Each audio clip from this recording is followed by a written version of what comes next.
Hi, it's Hazel. Welcome to my channel, Hazel Naka Design. Before we get to today's project, I just wanted to tell you that I had a revelation the other day. Let me set the stage. So, since harvest was completed, I, of course, have been running around like a chicken without a head, trying to get those things done that got neglected or postponed or whatever during the busy time here at the farm. Things like, annual eye exam, finally getting my nails done, I see traditional Chinese Western, no, traditional Chinese medicine guy for an ailment. What else? Anyway, I've been running around like a chicken without a head. So I'm doing this on Wednesday. I'm taping this on Wednesday, but on Monday of this week, it occurred to me, and this is the revelation part. Now, this is really, really important. Maybe you should run and get a paper and a pencil or plan to stitch this on a cushion or something. Ready? I discovered that it is possible to drive past a small town, drive through a small city, keep driving on to a capital city, come home via yet another city, and not go into a single thrift store. Can you believe it? Or in the words of Carrie the Paper Monkey, who knew? And I think you're supposed to say it twice. Who knew? That, as facetious and whatever as I'm being right now, that truly was something.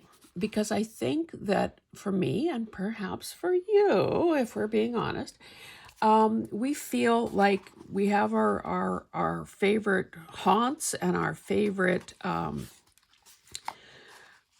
stores and places we've scored in the past, and we are hoping to recreate that same experience. I think sometimes it's good just to prove to ourselves and perhaps the universe that we're in control of our own behavior. And because it is now Wednesday, as I'm telling you this, I just need to confess that was a one of.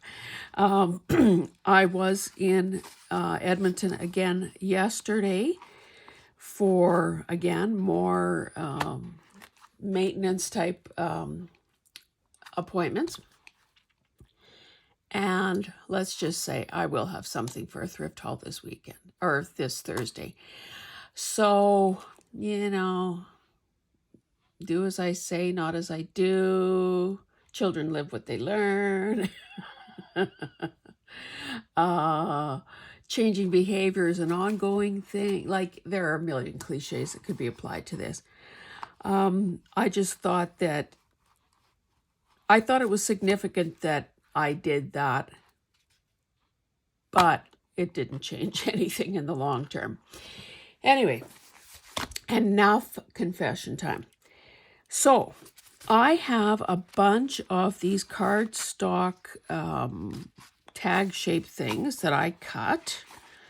They are 4.5. Well, they're not identical. As you can see, they're 4.5 tall and 3 inches wide. And the reason I cut a bunch of these up is because I saw someone, and again, sometimes the lag time between seeing a good idea and actually, doing a modified video is longer than my memory will last. And I still haven't developed a reliable habit of writing these things down. So forgive me for that. Anyway, I saw someone do a fabric swatch video, and hers were different in that, well, they used cardstock, but they were different in that she lopped off the corners to make them tag shaped. She did some stamping. I think she used the word sample. And if any of this sounds familiar to you and you know who this person is, let me know, and I'll try to rectify the credits here. Anyway, because I had forgotten and didn't frankly want to get into all those steps, I did my own thing. So basically, I have a few that are done. Now I'll probably, even though I glued them with Fabri-Tac, I will probably run this through the sewing machine just for, extra insurance. So, like with most things, the process evolves over time. So this was the first one I did. Oh, prior to that, I had sort of gathered up my scraps and separated them into colorways. And so, and this is probably not the way you want to do it.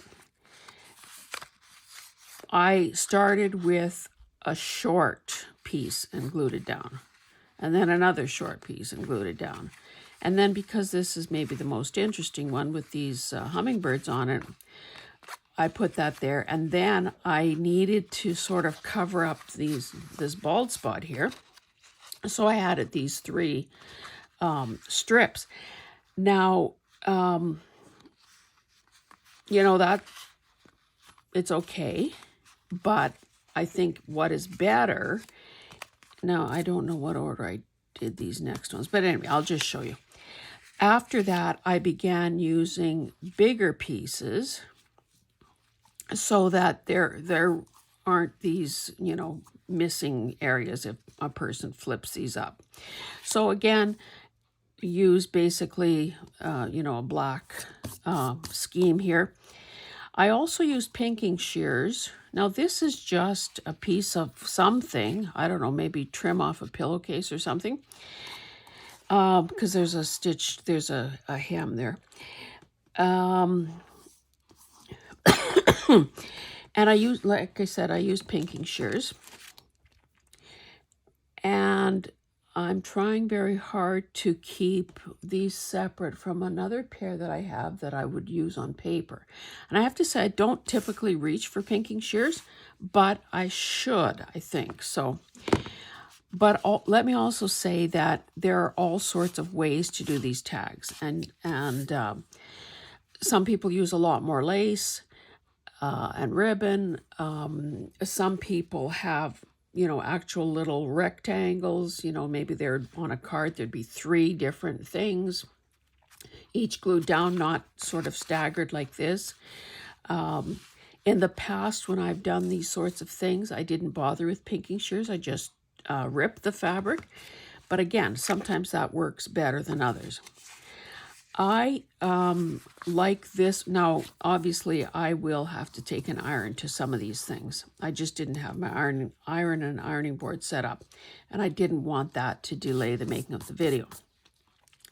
This one is pretty simple, just 3 colors, building on this very retro color scheme here. This one is my final sample, and basically it's shades of blue. And again, I don't know what I was thinking, but that's clearly too narrow. Filled in with these pieces, and then of course wanted the butterfly fabric to be the top of the heap here. Not sure why this is sticking up. And again, how a person wants to finish the top is totally up to you as well. So this is basically going to be a show and tell video because I think that's probably the most efficient use of time. So I'll just show you some of the others that I put together. I love a paisley. I love these sorts of colors.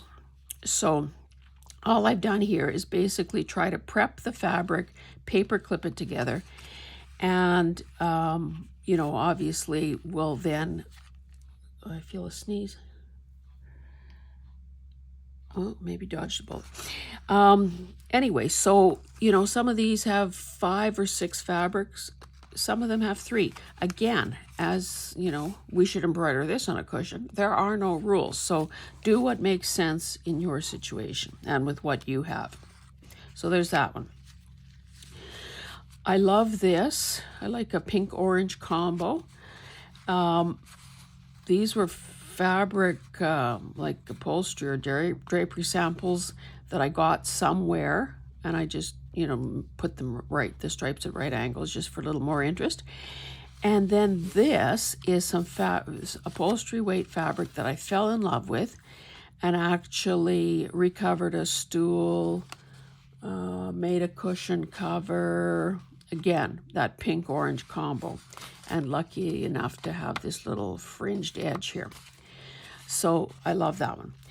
This one I chose to include, I love this.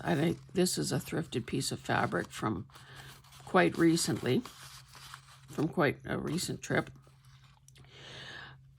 This ribbon with this silver running through it, didn't really know what to do with it. And again, love the sort of retro simplicity of this top fabric. And again, that's 1 inch. That's 1 inch wide. So there's again no rules. Now this one, again, I think this is actually from the jelly roll that I bought that one time. This has some of the ribbon that might be a little hard to use, not ribbon, lace, that might be a little hard to use because of the color, but it works here. So again, some of those same tealy, turquoisey colors. This is kind of the same, well, almost the same type of, another jelly roll piece there. And I think another thing that a person learns is that, and I'll show you that soon in my final little thing here. Okay, this was some thrifted fabric. Love it. This I cut off when, I don't know when this was popular, but I know that my mom did these tablecloths for each of us. Now, I was in my red phase at the time, so I got a red when my sister got whatever color she was into. My other sister got another color. Anyway, I cut the, do I have that thing here? So I cut around the perimeter off the tablecloth. So I've got this finished edge here. There's the hem, there's the stitching. So lots of this. I didn't cut it into smaller pieces because I didn't know how I would handle the mitered corners. So I just left that intact so far. Anyway, lots more to do there. And then this was something that I salvaged off a thrifted little jacket or something, that ladies blazer or something. I don't know, some kind of thrifted clothing. Okay, so these just need obviously to be glued down, and then add the lace and stitch them. So there is no blue in what you've seen there. So let me just show you how sort of the process and how many variations there can be. I also had this. Now these were, again, these are upholstery samples that I got in a thrift haul. But then I'm thinking, it might not be the wisest thing to cut into something that could easily be used intact. So I'm not going to use those. But I have all these other blue things. So let's just look at some possible combinations. Somewhere here, yes, this was going to be this is one of the fabrics, and that's roughly the size that I need. So it's got a wee bit of a design there. I have this, now does this hanky not remind you of farmers and cowboys? And I've obviously used it, I think, for some snippets or something in the past, because I've got some holes here and some things missing. It looks a bit on the dingy side. Now, I don't know. I don't think I coffee dyed it, but whatever. So I want to use that somewhere.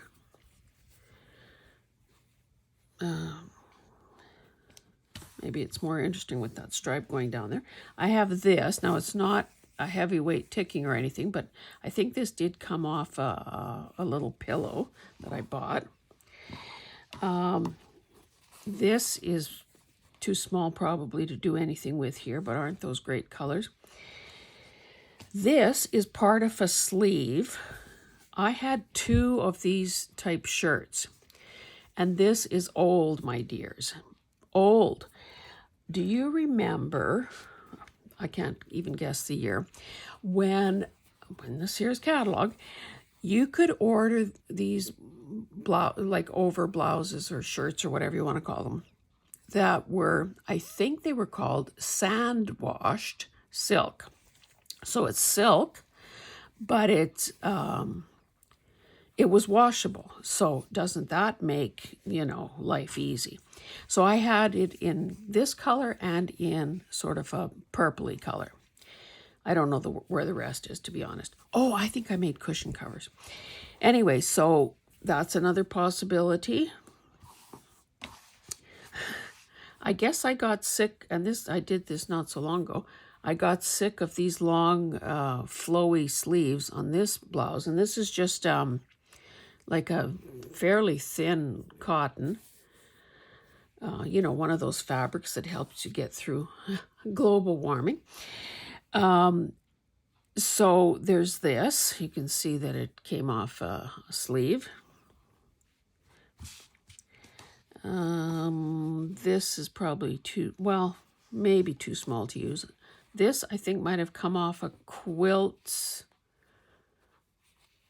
I'm not even sure, but of course you can't go wrong with gingham. There is this fabric.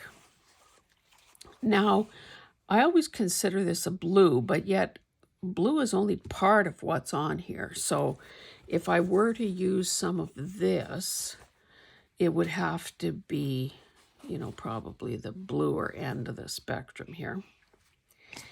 Got this piece of blue lace and also a chunk of this, which is really nice as well. Maybe let's go this way so you can see the whole thing.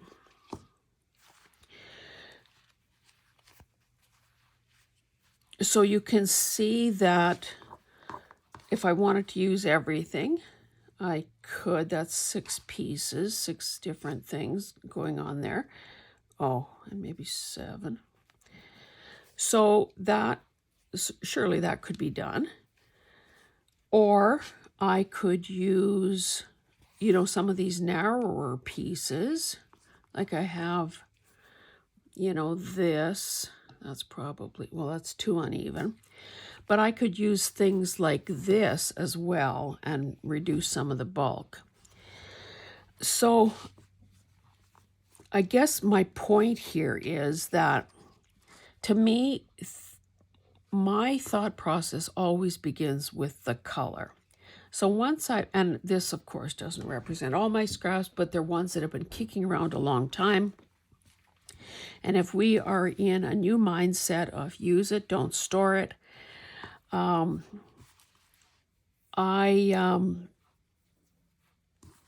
wanted to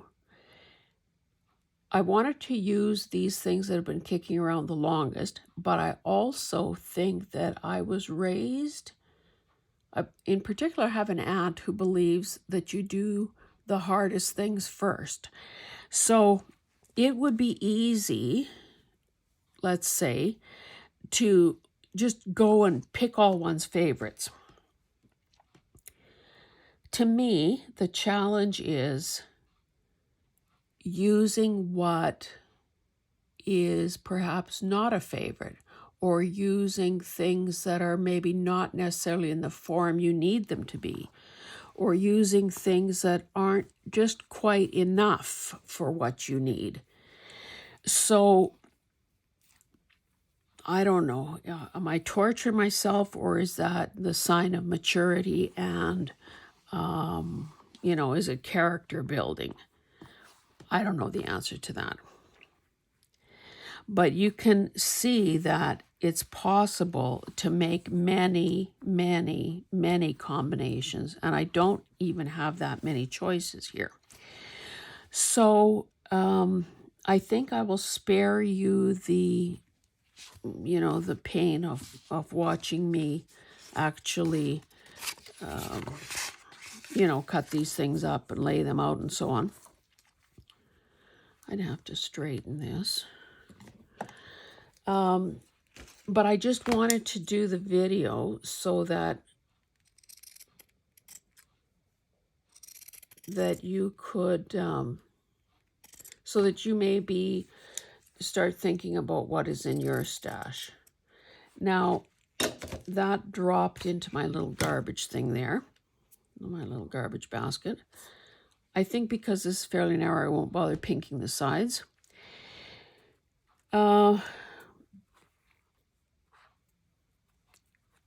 Let's just say that with these other things that I've assembled, I have been saving the little cutoffs, the little doodads of the little itty bitty things. Again, would a sensible person do that? Not sure.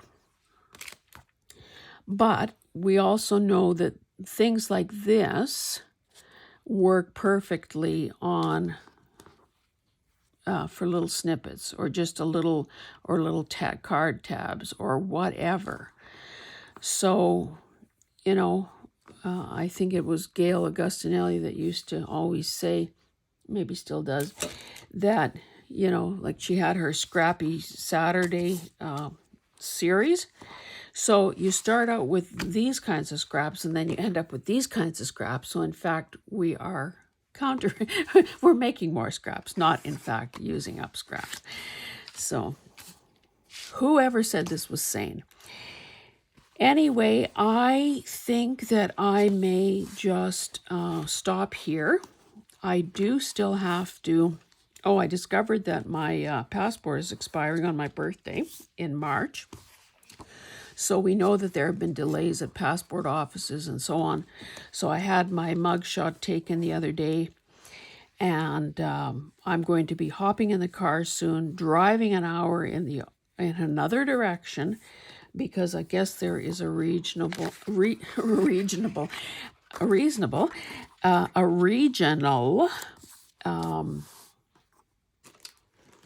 you may call it, Service Canada office. So rather than going to Canada Place downtown Edmonton and wondering where the heck I'm going to park and why is parking so expensive, I'm going to go to a small town and hopefully get my passport renewal process started.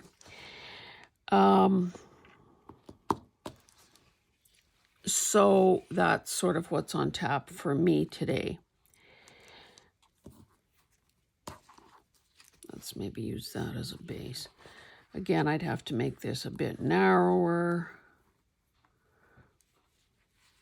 But you can see that now if this channel knew anything at all about math, we would be able to figure out, okay, nine or so different things equals how many different possible permutations of combinations. Because that's not what this is about. Let's just say it's a heck of a lot.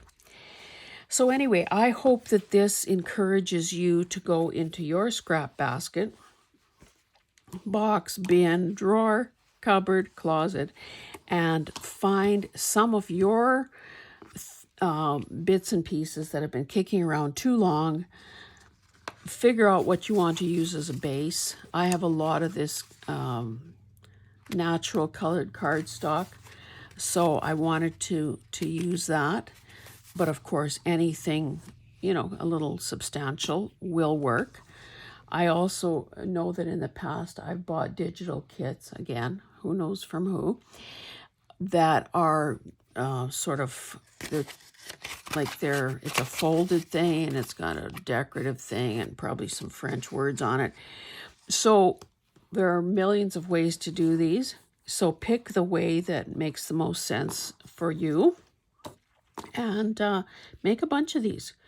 If you gather everything up and you have this mess around you, you might as well give her and get her done and use it. Don't store it. Thanks so much for watching, and we'll see you in the next one. Bye.